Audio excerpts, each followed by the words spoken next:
भाषणाची भीती घालवण्यासाठी एक आयडिया सांगतो. भाषणाची भीती जर घालवायची असेल ना तर पुन्हा पुन्हा भाषणच करायचं. जगातली कशाची बी भीती घालवायची असेल ना तर तीच गोष्ट रिपीट करायची, भीती जाते.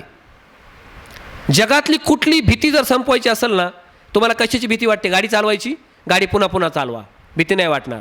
कशाची भीती वाटते तुम्हाला? ज्याची भीती वाटते ते पुन्हा पुन्हा करा. एखादी गोष्ट रिपीट तीच पुन्हा पुन्हा केली, त्या गोष्टीची भीती वाटत नाही. लहान लेकरू सुरुवातीला खेळणं जरी दिलं ना हातात, खेळणं, तरी त्या खेळण्याला सुद्धा भीत आहे. नंतर ते खेळणं हातात घेऊन ते खेळणं ते तोडून मोडून टाकतंय, काही भीती वाटत नाही त्याला त्याची. तसं पुन्हा पुन्हा जर भाषण केलं ना, पुन्हा पुन्हा तुम्ही ते तोडून कसंही त्याला वळवणार. तुम्ही पार खोपर खेळ्या मारणार. तुम्ही कोणाला खोपर खेळ्या मारायच्या, कोणाला बोलण्यातून शालीतून जोडे मारायचे, हे सगळं कळतं. तीच गोष्ट पुन्हा पुन्हा करा, तीच गोष्ट रिपीट करा. कुठलीही असू द्या ती भीती नाहीशी होणार. उंच इमारतीवर काम करणाऱ्या लोकांना विचारा, अरे एवढ्यावरून तू कलर देतोस त्या इमारतीला, 10व्या मजल्यावर गेलास, भीती नाही का वाटत? तो म्हणतो नाही, आम्हाला रोजच करतोय ना, आम्ही सवय लागली आहे.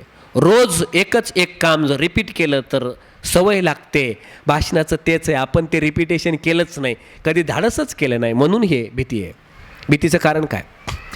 आणि विचार लोकांचा केला तुम्ही, लोक काय म्हणतील. एक गोष्ट बोलू का, लोक काय म्हणतील याचा विचारच कधी करू नका. लोक कोणाला सोडत नाहीत. लोकांनी देवाला बी सोडलं नाही. लोकांना त्या देवाला बी नावं ठेवलेत,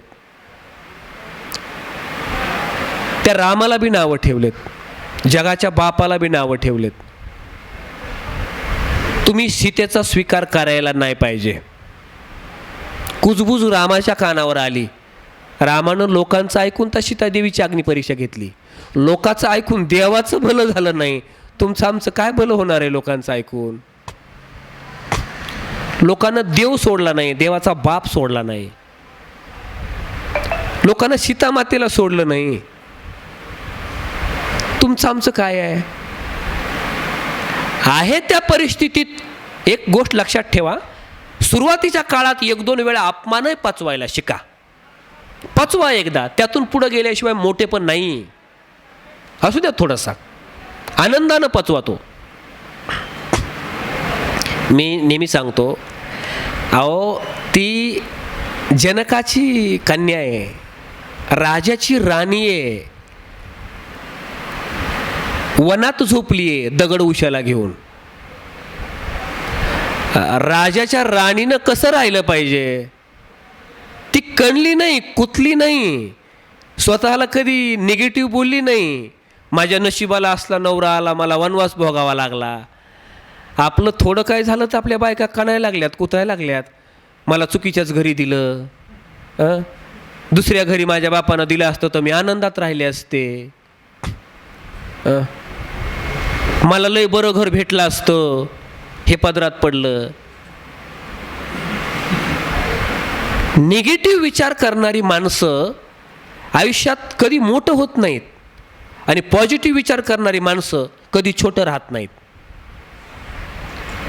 विचार विचार विचार विचार ही फार मोठी देणगी आहे. सगळं बदलून जातं. घरात भांडणही होत असेल ना तर त्या भांडणाचा जास्त विचार नाही करायचा, सोडून द्यायचं, लगेच सोडून द्यायचं. निगेटिव्ह काही गोष्ट झाली ना पटकन सोडून द्यायची. चला काही निगेटिव्ह घडलं ना पटकन सोडून द्यायचं आणि पॉझिटिव्ह ॲक्सेप्ट करायचं. कारण पॉझिटिव्ह ॲक्सेप्ट केल्यानं ते अंतर्मनात जातं. निगेटिव्ह विचार रिपीट कधीच येऊ द्यायचा नाही, कारण अंतर्मनात जायची भीती असते. आत्महत्या कोण करतो माणूस माहिती आहे तुम्हाला? जो माणूस खूप दिवस विचार करत होता आत्महत्या करायची आत्महत्या करायची आत्महत्या करायची, महिना 2 महिने विचार केला केला केला मग आत्महत्या केली. असंच घडतं ना? का आत्ता विचार आला आणि लगेच आत्महत्या केली? तसं तर मग तुमच्या सगळ्याच्या मनात आत्महत्येचे विचार एकदा येऊन गेलेले आहेत.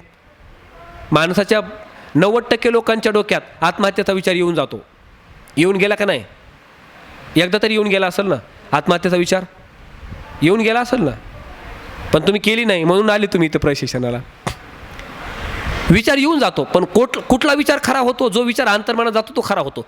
म्हणून 1 महिना 2 महिने सारखा तो विचार करत होता हो आत्महत्या करण्याची. शेवट त्याने आत्महत्या केलीच. अरे म्हणजे काय घडत होतं? बाह्यमनातला विचार रिपीट बाह्यमनात येत होता. तो अंतर्मनात गेला, उगवला आणि मग त्याने सुसाईड केलं. आत्महत्या घडते विचारानंच घडते, पण विचाराचं रिपिटेशन झाल्यानं घडते. म्हणून घरातही निगेटिव्ह विचार कुणाबद्दलच करायचा नाही. ना पत्नीबद्दल करायचा, ना आईवडिलांबद्दल करायचा, ना भावाबद्दल करायचा. कुठल्याच माणसाबद्दल निगेटिव्ह विचार नाही करायचा. मला सगळं चांगलं आहे असा विचार करा. माझा भाऊ चांगला आहे, माझे वडील चांगले आहेत, माझी आई चांगली आहे, नातेवाईक चांगले आहेत. थोडे दलिंदर असले तरी चांगले म्हणा, नातेवाईक चांगले आहेत, पाहुणेरावळे चांगले आहेत, मित्र चांगले आहेत, माझं सगळं चांगलं आहे असा विचार करा. सगळं चांगलं होईल. कारण सगळं चांगलंच आकर्षित करताय तुम्ही. जे आकर्षित करताय ते मिळतं. आणि माझं भाषण पण आता चांगलं होतं आहे असा विचारही करा आणि उच्चार बी करा. मी बोलणार आहे.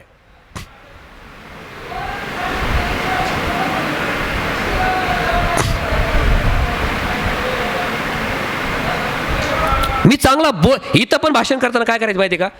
मी गावाकडेच भाषण करतोय, गावाकडेच कुणातरी वर्धापन दिन आहे असं समजून भाषण करा.